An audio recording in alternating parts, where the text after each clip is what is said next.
আসসালামু আলাইকুম ওয়া রাহমাতুল্লাহি ওয়া বারাকাতুহু নাহমাদুহু ওয়া নুসাল্লি ওয়া নুসাল্লিমু আলা রাসূলিহিল কারীম আম্মা বাদ। সুপ্রিয় দর্শক শ্রোতা, যেখান থেকে দেখছেন আপনাদের প্রিয় চ্যানেল বিজয় টিভির পবিত্র মাহে রমজান উপলক্ষে প্রতিদিনের আয়োজন মেগা ডিজিটাল স্কেল নিবেদিত আলোকিত Ramzan powered by Darus Sunnah international মাদ্রাসা, এই অনুষ্ঠানে আপনাদের সবাইকে আমি স্বাগত জানাচ্ছি মুফতি মোহাম্মদ সিদ্দিকুর রহমান সরকার। দর্শক, আল্লাহ সুবহানাহু ওয়া তাআলা আপনাদের যাকে যেখানে রেখেছেন আশা করি ভালো রেখেছেন, সুস্থ রেখেছেন। এই কামনায় শুরু করছি আপনাদের প্রিয় অনুষ্ঠান আলোকিত রমজান। দর্শক, আজ আমরা আলোচনা করব যাকাত নিয়ে। খুবই গুরুত্বপূর্ণ একটি বিষয়। ইসলামের পঞ্চ স্তম্ভের ভিতরে এটি তৃতীয় একটি গুরুত্বপূর্ণ স্তম্ভ, বেনা বা খুঁটি। এই বিষয়টি আমাদের ইমানের সাথে একেবারেই জড়িত। এই বিষয়টি অস্বীকার করলে পরে ইমানই থাকবে না। এই গুরুত্বপূর্ণ বিষয় নিয়ে যারা আলোচনা করবেন, চলুন তাদের সাথে আপনাদের পরিচয় করিয়ে দিই। আমাদের সাথে আছেন আপনাদের সকলের পরিচিত মুখ, জগন্নাথ বিশ্ববিদ্যালয়ের ইসলামিক স্টাডি বিভাগের সম্মানিত সহকারী অধ্যাপক ডক্টর রেজাউল হোসাইন। আসসালামু আলাইকুম ওয়া রাহমাতুল্লাহি ওয়া বারাকাতুহু। আমাদের সাথে আরও আছেন আপনাদের সকলের পরিচিত মুখ, প্রবীণ আলেম দ্বীন আহসানিয়া মিশন অফ সুফিজমের সম্মানিত সহকারী অধ্যাপক মুফতি শায়েখ মোহাম্মদ ওসমান গনি। আসসালামু আলাইকুম ওয়া রাহমাতুল্লাহি ওয়া বারাকাতুহু। আলহামদুলিল্লাহ। সুপ্রিয় দর্শক শ্রোতা, আমরা বিজ্ঞ প্রাজ্ঞ দুইজন আলোচকের সাথে পরিচিত হয়ে নিলাম। আল্লাহ সুবহানাহু ওয়া তাআলার দেওয়া এই মাহে রমজান মাসে আমরা অবশ্যই যাকাত নিয়ে কথা বলবো। আমরা শুরুতে যাচ্ছি আমাদের প্রিয় আলোচক ডক্টর রেজাউল হোসাইন আপনার কাছে। যাকাত সম্পর্কে আল্লাহ সুবহানাহু ওয়া তাআলার মেসেজ কী রয়েছে আমাদের জন্য? ধন্যবাদ আপনাকে। আল্লাহ শুকর, আলহামদুলিল্লাহ, ওয়াসসালাতু ওয়াসসালামু আলা রাসূলিল্লাহ ওয়া বা'দ। যাকাত আপনি সুন্দর করে উপস্থাপনা বলছিলেন যে এটা এমন একটি আবশ্যিক ইবাদত। আমরা এই ইবাদতটা কি এবং এই যে আবশ্যিকতা, সেটা তো কোরআন দ্বারা সাবেত। কারণ কোরআন আল্লাহ তাআলা এই যাকাত সম্পর্কে আলাদাভাবে 32 জায়গায় বলেছেন, আর যাকাত এবং সলাতকে একসাথ করে 82 বার বলেছেন। তাহলে এই যে এটার যে সিগনিফিকেন্স আল্লাহ তাআলা এখানে আমরা দেখতে পাচ্ছি যে কতভাবে, কত আঙ্গিকে, কত ধরন করে এই যাকাতের কথা আল্লাহ তাআলা বলেছেন। এবং তাহলে আপনি বলছেন এখানে 82 বার, এর মানে আমাকে এই যাকাতে ইম্পর্টেন্সটা দিতে হবে এতটা বেশি কেন? এটার একটা ফিলসফি আছে। ফিলসফি হলো যে আমরা সবসময় একটা বৈষম্যের কথা বলি, একটা সোশ্যাল ডিসক্রিমিনেশনের কথা বলি।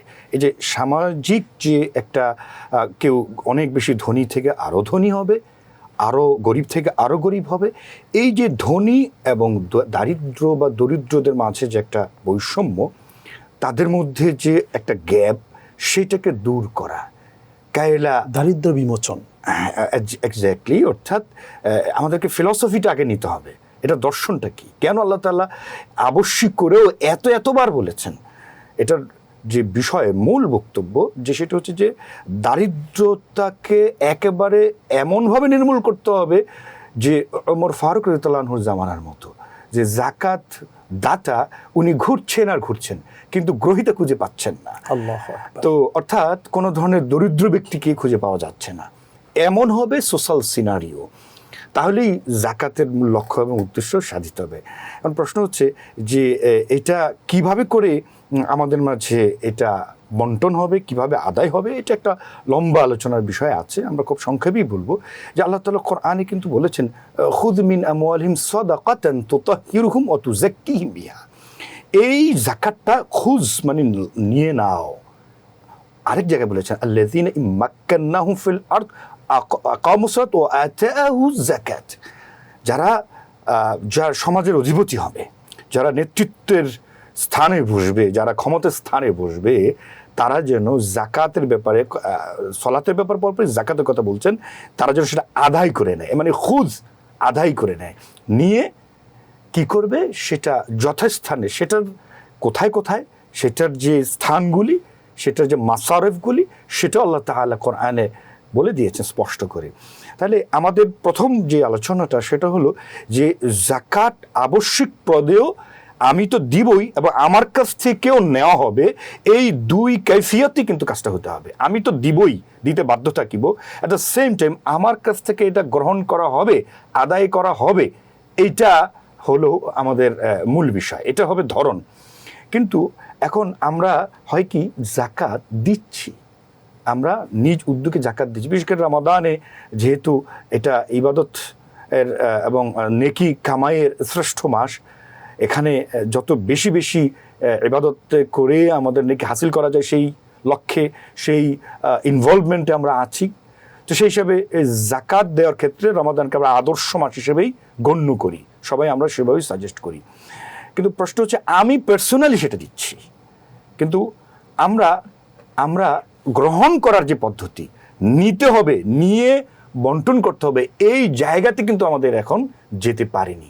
আমাদের ব্যবস্থা, সামাজিক ব্যবস্থা, রাষ্ট্র ব্যবস্থায় আমরা সেই জায়গাতে আমরা কায়েম করতে পারিনি। এটা হলো আমাদের প্রথম কথা, আমাদের দুর্বলতা।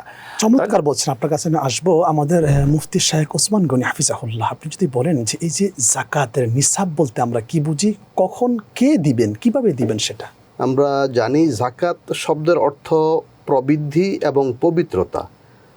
জাকাত প্রদানের মাধ্যমে যেমন সম্পদ পবিত্র হয়, তেমনি জাকাতদাতার অন্তর পবিত্র হয়। আল্লাহ। আর পাশাপাশি জাকাতের মাধ্যমে আল্লাহ রব্বুল আলামিন সম্পদে বরকত দান করেন। আর এই জাকাত যারা নির্দিষ্ট পরিমাণ সম্পদের মালিক, তারাই শুধু জাকাত প্রদান করতে হয়। কোরআনে কারিমে জাকাত 3টি শব্দে এসেছে। একটি হলো সরাসরি জাকাত শব্দ, দ্বিতীয় হলো ইনফাক, আর একটি হলো সাদাকা। তো এই 3 শব্দে টোটাল 82 বার এসেছে, এবং নামাজ প্রসঙ্গে 82 বার এসেছে। আর আমরা যারা কোরআন তেলাওয়াত করি বা শুনি সবসময় জানি আকিমুস সালাত ওয়া আতুজ যাকাত, তাহলে সালাত জাকাত একসাথে। তাহলে আমাদের সমাজে কিন্তু এখন বাংলায় প্রচলন হলো নামাজ রোজা, আসলে আমরা বলতে হবে নামাজ জাকাত বা সালাত জাকাত, তাহলে জাকাতের গুরুত্বটা আমরা এখান থেকে বুঝতে পারবো। এখন এই নির্দিষ্ট পরিমাণ সম্পদের মালিক হলে জাকাত প্রদান করতে হয়। নির্দিষ্ট পরিমাণ সম্পদ, যেটাকে নেসাব বলা হয় আরবিতে, এই নেসাব হইল সোনা বা রূপা, সোনা 7.5 ভরি অথবা রূপা 52.5 ভরি। আর বর্তমান বাজার মূল্যে রূপার দাম হিসাব করলে মোটামুটি 1 লাখ টাকা, আর যদি স্বর্ণের দাম হিসাব করি তাহলে 8 থেকে 10 লাখ টাকা। তো এখন এখানে একটা প্রশ্ন, আমরা কোনটা ধরবো? যেহেতু দোনোটা অপশনই কিতাবে আছে, হাদিস শরীফে আছে, সুতরাং যে কোনো একটা ধরলে হবে। তবে বিজ্ঞতা বা সতর্কতা হবে যে আমি নিচেরটা ধরবো, মানে রূপার নেসাবটা ধরবো, তাহলে বেশিরভাগ মানুষ জাকাত দাতা হিসাবে গণ্য হবেন এবং এটি এবাদাত হবে। দান খয়রাত তো আমরা এমনিই করি, তবে জাকাত হিসাবে দিলে আরও সব বেশি। ইতিমধ্যে একজন জানতে চেয়েছেন যে এই ফরজ এবাদতে বা জাকাতে সব বেশি নাকি দান সদকাতে সব বেশি। তো আমি বলছিলাম যে আমরা জানি রমজান মাসে একটি নফল আদায় করলে একটি ফরজের সমান সওয়াব হয়, আর একটি ফরজ আদায় করলে 70 গুণ সওয়াব হয়। অর্থাৎ 70টি নফল সমান একটি ফরজ, এই হিসাবটা আমরা হাদিস শরীফ থেকে পাই। তাহলে আমরা যদি এমনি দান সদকা করি আর জাকাত দেই, তাহলে জাকাতে হলো দানের চেয়ে 70 গুণ বেশি সওয়াব। আর আমরা দান তো এমনিই করি, সুতরাং আমরা জাকাত হিসাবে দিলে সেটি উত্তম হবে। তো আমরা এই নেসাব পরিমাণ সম্পদ যদি 3 খাতে থাকে, সেই 3 খাতের সম্পদের জাকাত দিতে হয়, অন্য খাতে জাকাত দিতে হয় না। 3টি খাতের প্রথম খাত হলো সরাসরি সোনা বা রূপা, দ্বিতীয় খাত হলো নগদ অর্থ, আর তৃতীয় খাত হইল ব্যবসার বিনিয়োগ বা ব্যবসার পণ্য। এখন নগদ অর্থ বলতে আমরা বুঝি যা আমার ব্যাগে আছে, আলমিরাতে আছে, ডয়ারে আছে, ক্যাশ আছে, অথবা আমার কার্ডে আছে, আমার ব্যাংকে জমা আছে, আমার সঞ্চয়পত্র কেনা আছে, শেয়ার কেনা আছে, বিমাতে আছে, ফিক্সড ডিপোজিটে আছে, এফডিআর আছে, যেখানেই থাকুক, যেগুলো আমি চাইলেই নগদায়ন করতে পারবো। যদিও আমার হয়তো টার্গেট টাইম পুরা হয় নাই, হয়তো 5 বছরের জন্য ডিপোজিট করা আছে বা 1 বছরের জন্য করা আছে, এখন বছরের মাঝখানে বা 3 মাস 6 মাস আমি ভাঙতে পারছি না, কিন্তু আমি চাইলে আসলে পারবো, এবং সেটি হিসাব করে শুধু জাকাত দিয়ে দিতে হবে।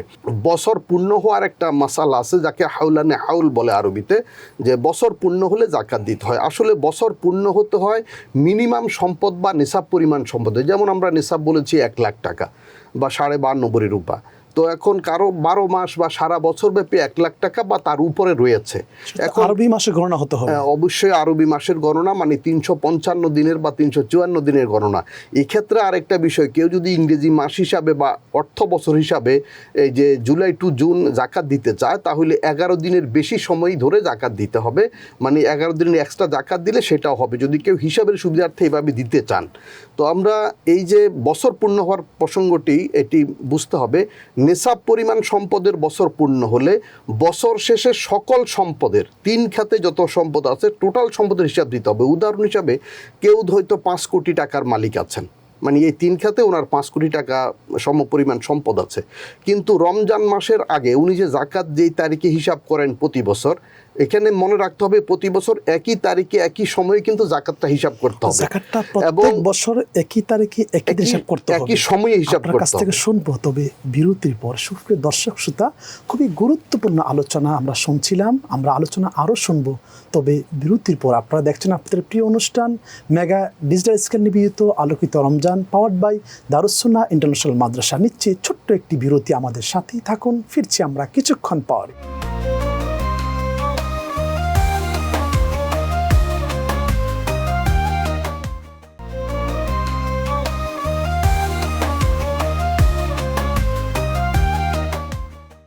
আলহামদুলিল্লাহ, সুপ্রিয় দর্শক শ্রোতা, বিরতির পর ফিরে আসলাম আপনাদের প্রিয় অনুষ্ঠান মেগা ডিজিটাল স্কেল নিবেদিত আলোকিত Ramzan, powered by Darus Sunnah international মাদ্রাসা।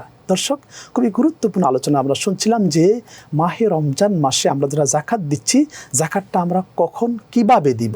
ফাদিলত শায়েখ, আপনি বিরতির পরে বলছিলেন যে জাকাতের হিসাবটা একই দিন একই তারিখ করতে হবে, সেটা যদি আপনি একটু খুলে বলেন। যেমন কোনো ব্যক্তি প্রতি বছর পহেলা রমজান জাকাতের হিসাব করেন, তাহলে তিনি প্রতি বছর ওই তারিখে হিসাব করতে হবে এবং এই তারিখের মধ্যে, ওই সময়ের মধ্যে, যেমন ধরি পহেলা রমজান সন্ধ্যা 6টা, অথবা কেউ যদি মধ্য রমজান 15 রমজান হিসাব করেন, যে কোনো একটা তারিখ প্রতি বছর একই তারিখে হবে।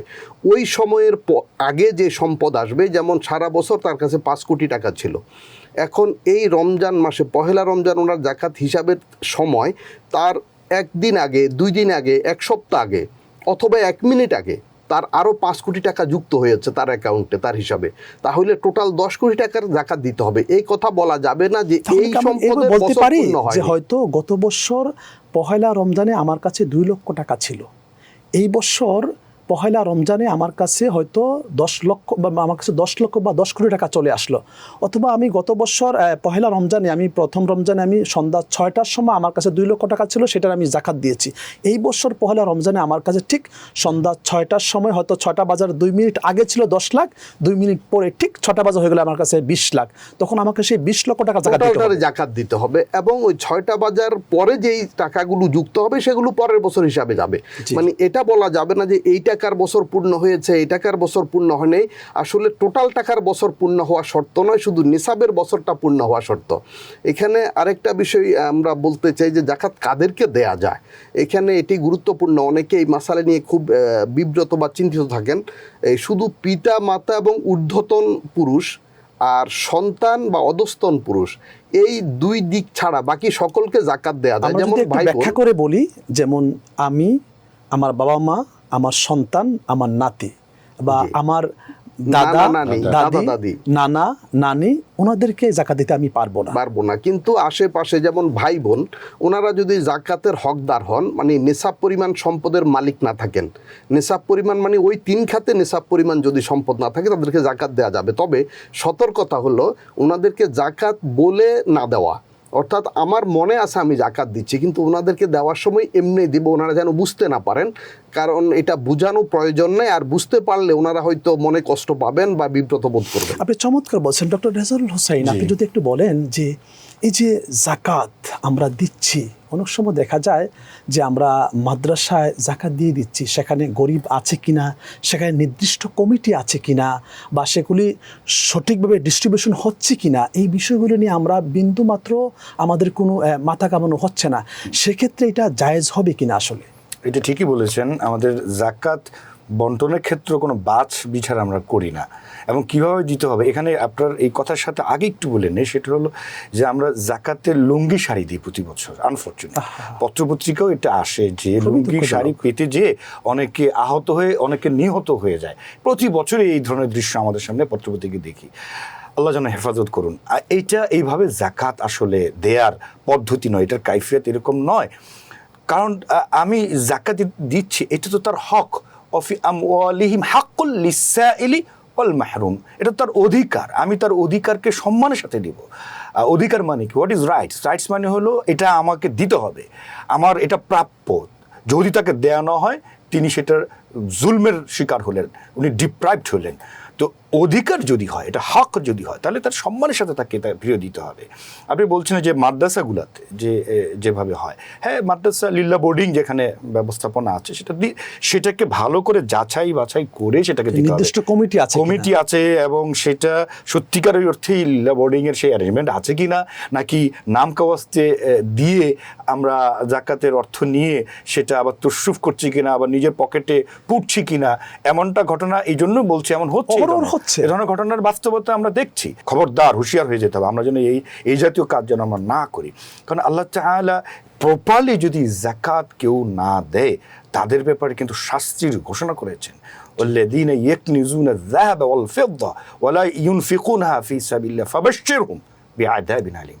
আল্লাহ তাআলা বলেছেন এই যে সোনার উপর যাকাত যারা এই কানজ মানে ওই যে এটাকে খালি পুঞ্জীভূত করে রাখবে, হ্যাঁ, পরে কিন্তু আল্লাহ তাআলা আয়াতের শেষে বলছেন যে হাযা মা কানাজতুম, কিয়ামতের দিন তাদেরকে কিন্তু না দেওয়ার কারণে এমন ফাবাশশিরহুম বিআযাবিন আলীম, এই যে শাস্তির সুসংবাদের কথা বলেছেন, তীব্রতার কথা বলেছেন, যদি না দেওয়া হয় এই অনাদেয় এই যে যাকাতের শাস্তি হলো যে হাদিসেও কিন্তু পাত বানানো হবে এবং এটা ব্যাখ্যা হাদিস নবী বলছেন এটা অজগর সাপ তাকে পেঁচিয়ে ধরবে এবং সেটাকে তাকে দংশন করতে থাকবে বিভিন্নভাবে।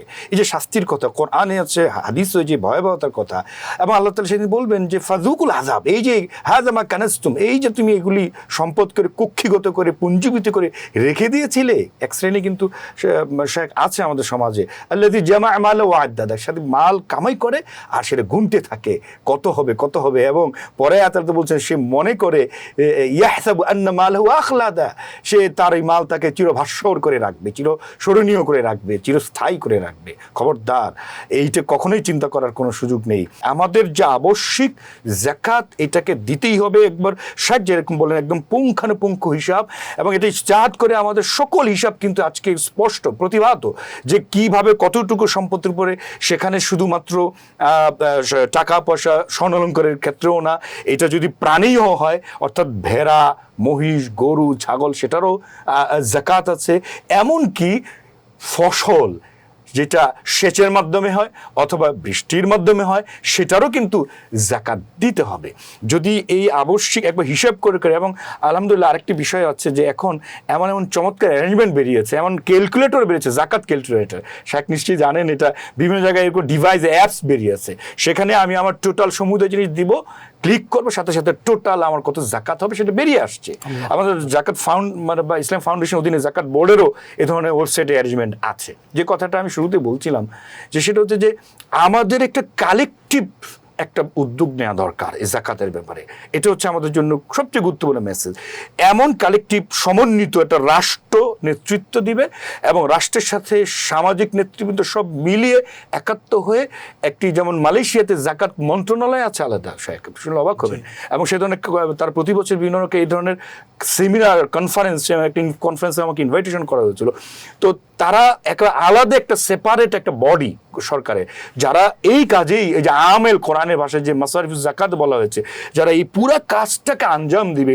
আপনি অবাক হবেন শুনলে, আমাকে যাকাত বোর্ড থেকে বলেছে যেই পরিমাণ যাকাত দাতা বাংলাদেশে আছেন তাদের পূর্ণাঙ্গ হিসেব যদি করা হয় এবং সেটা মাত্র 10 বছর, পুরো হিসেবটা এক্স্যাক্টলি কেউ বলতে পারছে না, কিন্তু একটা অ্যাপ্রক্সিমেট হিসাব যেটা তারা করছেন সেটা যদি আদায় করা যায়, আদায় করতেই হবে, এবং সেটা করে যদি প্রপারলি আল্লাহ তাআলা যে মাসারিফুজ যাকাত দিয়েছেন, সেই ইন্নামাস সাদাকাত লিল ফুকারা ইলা আখির আয়াত, যে আয়াতে যে খাতগুলি দিয়েছেন প্রপারলি যদি সেটা ডিস্ট্রিবিউশন করা যায়, 10 বছরের মধ্যে দারিদ্রতা জাদু ঘরে না, নিশ্চিহ্ন নির্মূল হবে, গ্যারান্টেড। চমৎকার বলেছেন ফাদুল শেখ। যদি আপনি সংক্ষেপে বলেন যে অনেকে কর দিয়ে যাকাত দিয়ে চান না, তাদের পরিণামটা কি হবে?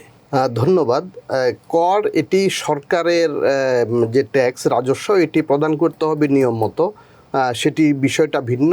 আর কর দেওয়ার দ্বারা যাকাত আদায় হবে না বা যাকাত থেকে মুক্তি পাওয়া যাবে না। এখানে একটা গুরুত্বপূর্ণ বিষয় আছে, আমাদের অনেক নারীদের স্বর্ণ আছে, মা বোনদের স্বর্ণ আছে, ওই স্বর্ণ ওনাদের হাতে অনেক সময় নগদ টাকা থাকে না, কিন্তু ওনাদের স্বামী, ভাই, বাবা অথবা সন্তান কেউ যদি টাকা দিয়ে যাকাত পরিশোধ করে দেয় তাহলে যাকাত আদায় হয়ে যাবে। তবে মনে রাখতে হবে, যদি কেউ স্বর্ণের যাকাত টাকা দিয়ে আদায় করতে চান তাহলে স্বর্ণের ক্যারেট অনুযায়ী বর্তমান বাজার মূল্য হিসাব করে ধরতে হবে, অথবা যেই পরিমাণ স্বর্ণ যাকাতের জন্য দিতে হবে সেই স্বর্ণের মূল্য দিতে হবে। যেমন 40 ভরির স্বর্ণের জাকাত হলো 1 ভরি স্বর্ণ, তাহলে ওই 1 ভরি স্বর্ণ হয়তো সরাসরি দিতে হবে, অথবা ওই 1 ভরি স্বর্ণের বর্তমান নতুন ক্রয় মূল্য যা সেই পরিমাণ পরিশোধ করতে হবে। আপনি চমৎকার বলেছেন। আপনাদের দুজনকে অসংখ্য ধন্যবাদ আমাদেরকে সময় দেওয়ার জন্য। আপনাকেও ধন্যবাদ। সুপ্রিয় দর্শক শ্রোতা, আপনারা দেখছেন আপনাদের প্রিয় অনুষ্ঠান মেগা ডিজিটাল স্কেল নিবেদিত আলোকিত Ramzan powered by Darus Sunnah international মাদ্রাসা। দর্শক, এই অনুষ্ঠানে আপনাদেরকে আমরা একটি মেসেজ দিতে চাই, সেটি হলো যে কোরআন সুন্নাহ অনুসারে আমাদের জীবনটাকে আমরা গঠন করব। সেই আশা ব্যক্ত রেখে আগামী পর্ব দেখার আমন্ত্রণ জানিয়ে আজ এখানেই বিদায় নিচ্ছি। আল্লাহ হাফেজ।